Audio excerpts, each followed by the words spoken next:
O egoísmo é mais um dos frutos malignos do orgulho.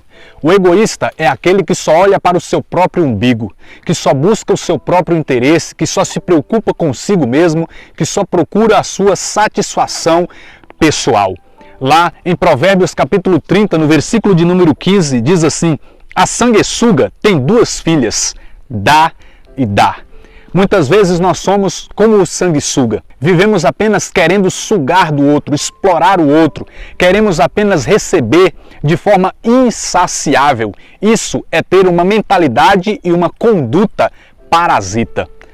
O mesmo livro de Provérbios, lá no capítulo de número 18, no versículo de número 1, vai dizer assim: quem se isola procura sua própria vontade, procura o seu próprio interesse.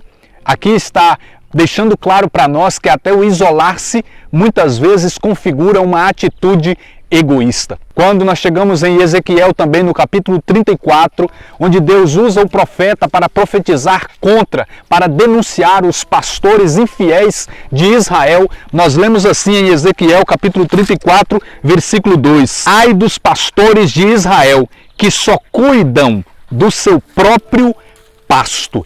Deus está denunciando aqui a atitude egoísta daqueles pastores que deveriam se preocupar com o povo e, pelo contrário, estavam muito mais preocupados consigo mesmo. Em Tiago, capítulo de número 3, versículo de número 16, está escrito o seguinte: onde houver ciúme e preocupação egoísta, ali também há perturbação e toda espécie de vícios. E em 2 Timóteo, no capítulo de número 3, onde o apóstolo Paulo escreve sobre os tempos difíceis, ele vai dizer no versículo de número 2 que os homens se tornarão egoístas. O egoísmo pode manifestar-se até mesmo nas nossas orações. Lá em Marcos capítulo de número 10, a partir do verso 35, vai dizer que aproximaram-se de Jesus Tiago e João e disseram-lhe: mestre, queremos que nos conceda tudo o que te pedimos. E Jesus diz: que quereis que vos faça? Então eles respondem: concede-nos que nos sentemos na tua glória, um à tua direita e outro à tua esquerda. Essa é uma oração egoísta. Eles estavam muito mais preocupados com eles mesmos e estavam desprezando os demais nessa mentalidade de ter um lugar privilegiado ao lado de Jesus. É por isso que quando nós vamos para Tiago, capítulo 4, versículo de número 3, nós vemos uma denúncia a esse tipo de oração, pois lá está escrito: pedis e não recebeis, porque pedis mal, com o fim de satisfazerdes as vossas paixões.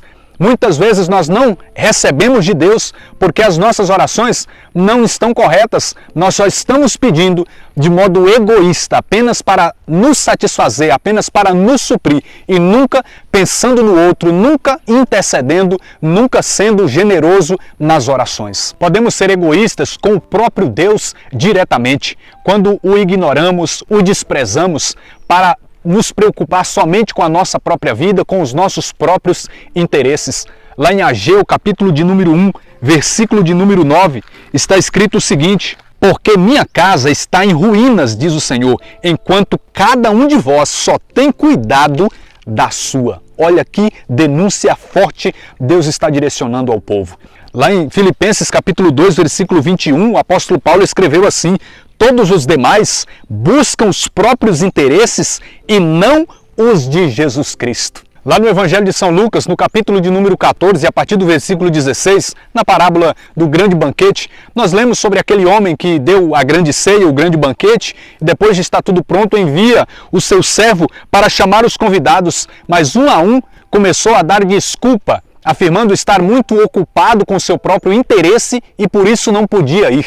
E esse é o símbolo do desprezo que muitos de nós manifestamos em relação ao convite que Deus nos faz para o seu grande banquete, para o seu reino. Nós estamos tão ocupados, tão entretidos com o nosso próprio interesse, com a nossa própria vida, que ignoramos esse grande convite. Mas acontece também de nós até buscarmos o Senhor, mas fazermos isso com a motivação errada. Acontece de nós até buscarmos o Senhor, mas apenas por interesse, por aquilo que Ele pode nos oferecer, por aquilo que Ele pode nos dar, por suas bênçãos.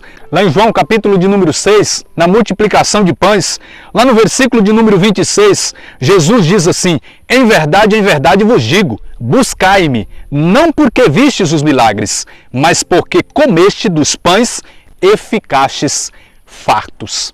E aqui surge o chamado para que eu e você sejamos diferentes, que não sejamos como o Mar Morto, que na verdade é um grande lago, que só recebe água, mas nunca compartilha, não deságua. Que nós também não sejamos como um reservatório que retém água só para si, mas que sejamos como uma fonte que jorra para além, que transborda na vida dos outros. O egoísmo vai totalmente contra a essência da palavra de Deus, do Evangelho, contra a essência do próprio Deus. 1 João capítulo 4, versículo de número 8, diz que Deus é amor.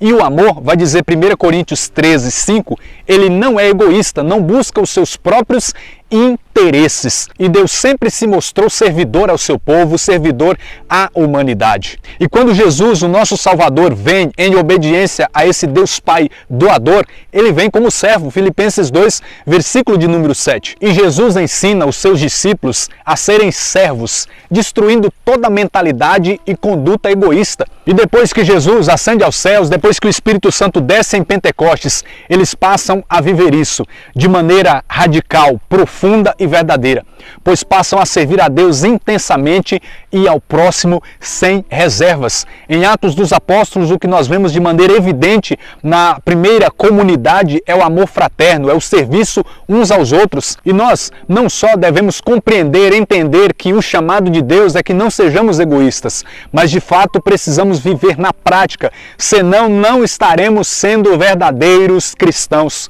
O apóstolo Paulo escreveu em 1 Coríntios 10, 24 assim: ninguém busque o seu próprio interesse, mas o do próximo. Lá em Filipenses, capítulo de número 2, o apóstolo Paulo escreveu assim a partir do verso 2: completai a minha alegria permanecendo unidos, tende o mesmo amor, uma só alma e os mesmos pensamentos.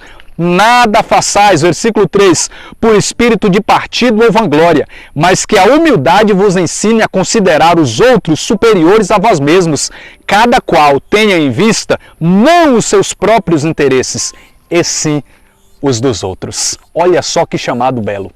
Nos tornamos o oposto de egoístas e principalmente em relação ao Senhor, quando nós passamos a servir ao Senhor de maneira radical, sem reservas. Quando deixamos de nos preocupar somente com a nossa própria vida, com nossos próprios interesses e preocupamos com o outro, com os interesses do outro. Então, que possamos renunciar ao egoísmo e que vivamos o amor servidor.